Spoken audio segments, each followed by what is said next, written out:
Hello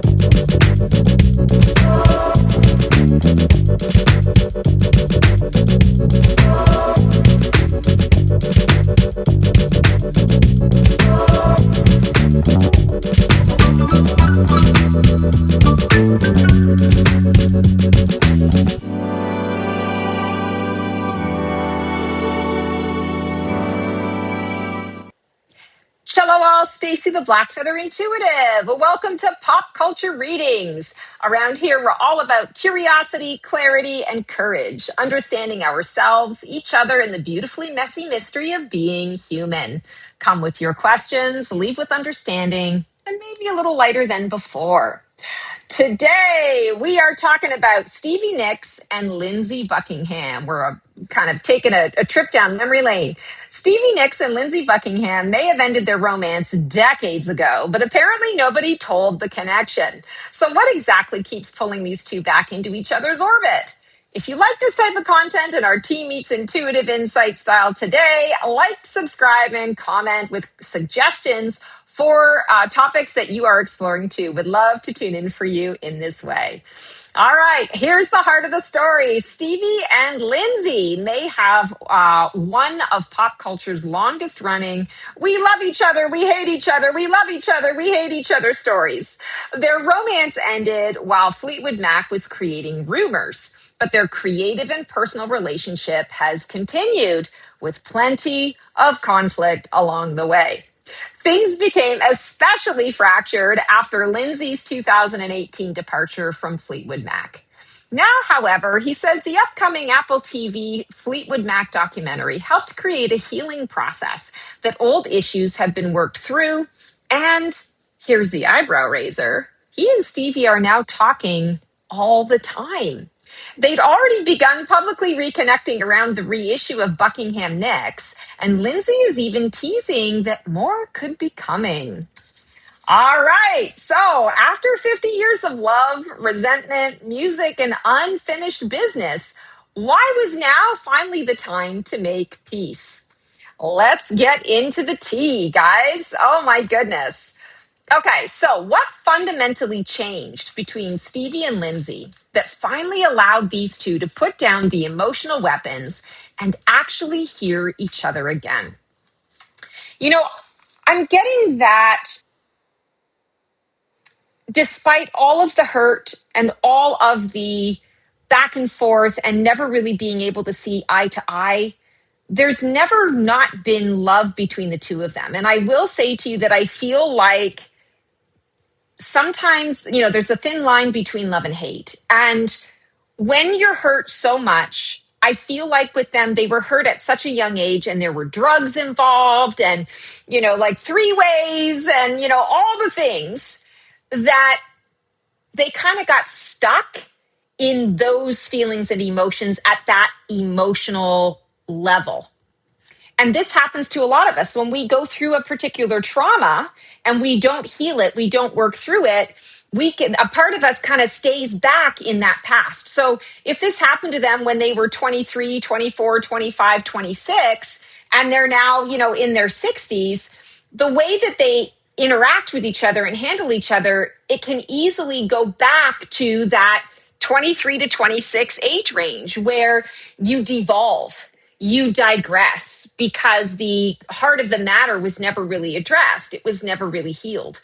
So I'm feeling very much that when we are talking about what has fundamentally changed, it's kind of like each of them said to themselves and to each other, can we just agree that we actually give a shit about one another?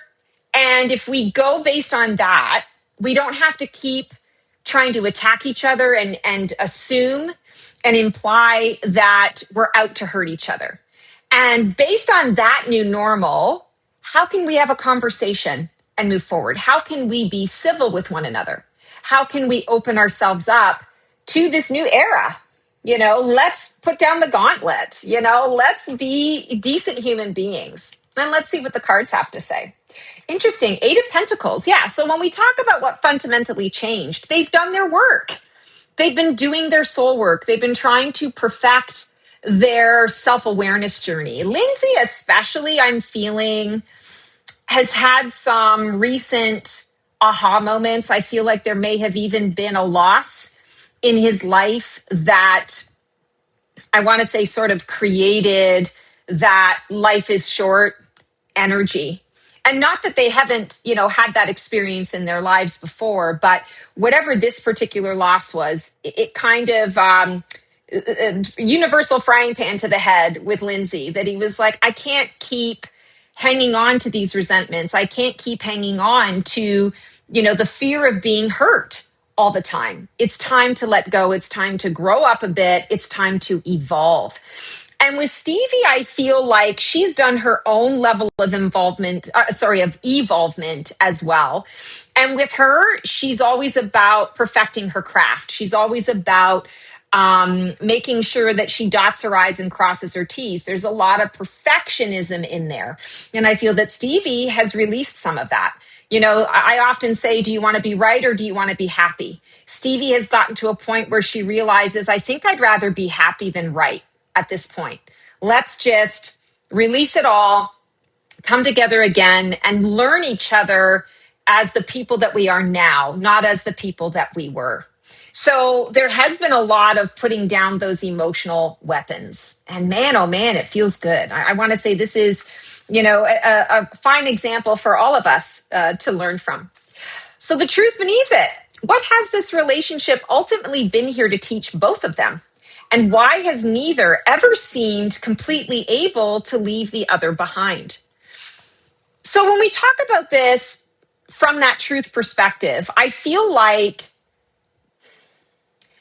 the lesson and the learning from that soul perspective is the forgiveness of one another, the humanness of one another, really connecting to and understanding that you have your journey and I have mine. And we came together for a particular window of time to explore that journey. And regardless of how we've treated each other, how we've handled the situation, regardless of the outcome after all of these years, there still is a soul contract between the two of us. And if we don't get it now, we're going to have to get it, in another lifetime or with other people.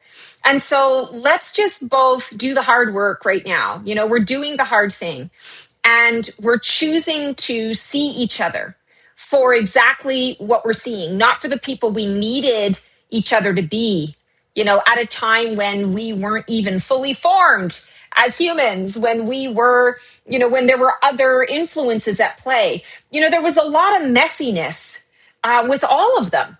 When you get drugs in the mix and you hit fame, it can fuck with your head. And I feel like a lot of them are starting to really come to terms with that. All of the band is coming to terms with that. But these two in particular, they're realizing just how much that influenced them.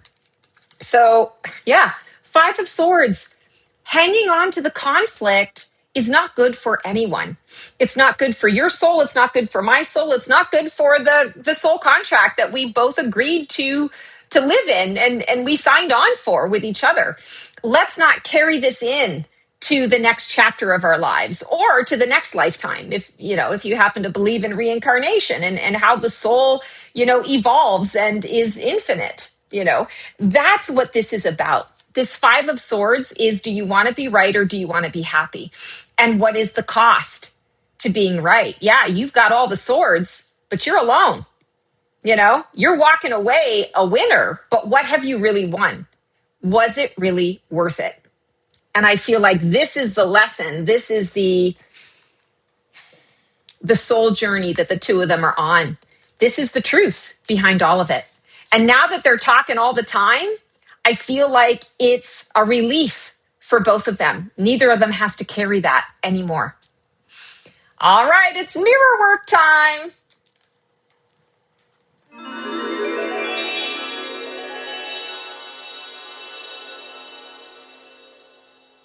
So the question we're asking the cards today is, how do you know in your own life when making peace with someone means opening a new chapter versus simply putting down a story you've carried long enough? And this is important. I know from my own personal experience that can get convoluted. Often I take people at face value, what they say, I believe that they really mean, and that can cause me to stay in something longer than I need to. That can cause me to misunderstand the purpose of the closure or the purpose of the lesson itself. So when you're making peace with someone, does it necessarily mean that you're going to start fresh and new? Or is it simply closure and you get to grow from it and move on? And obviously, I'm going to tell you, your spidey senses are going to help you with that. Intuition is a great way to be able to perceive what is actually transforming in any kind of situation, so that you know where that is. But let's see what the cards have to say. Yeah, the star. The star is the vision and the healing. And I feel like it's giving you a North Star. It's giving you something new to point your direction in. When we talk about the star card, it's also equated to the Aquarius astrological sign. And Aquarians beat to the tune of their own drum. Aquarians are all about the collective. What does the collective need? I am here to expand the collective, to serve the collective. I'm here to bring new ideas and new technology and a new way to love into this next chapter. So actually, I love that the Aquarius card is coming up with this question, because Aquarians do things that aren't scripted. They do things that aren't expected. And sometimes that can be hurtful, and sometimes that can be really refreshing. So when you are in a situation where you're making peace with someone, you don't know if that means that you can pick up and start a new chapter, or whether that peace is the closure. The star card comes in to say, let me help you out with that, because there's no written prescription. There's no one solid answer that's going to help you to resolve that. You want to embrace that Aquarian energy and say, how am I feeling in this moment with it? You know, do I want to carry on a new chapter, or am I good that this is a closure, and that I can beat to the tune of my own drum and carry these lessons and this forgiveness into the collective? So use that North Star energy, use that new vision. You know, in this card, she's pouring some of her wisdom and some of her past knowledge, and she's blending it into the stream of consciousness that she's stepping into. So you have the opportunity at this time to blend your learnings, to blend those lessons, and to blend your wisdom into it. There's no right or wrong for how it's going to turn out. It simply is. So embrace a bit of that Aquarius energy and rock on with your bad self. All right, guys, that is our episode of this segment's Pop Culture Readings. Remember, curiosity gets us in the door, clarity helps us understand what we're seeing, and courage is what we do with what we've learned. Until I see you for another episode of Pop Culture Readings, sending lots of love and support. We'll see you on the flip side, and transform well.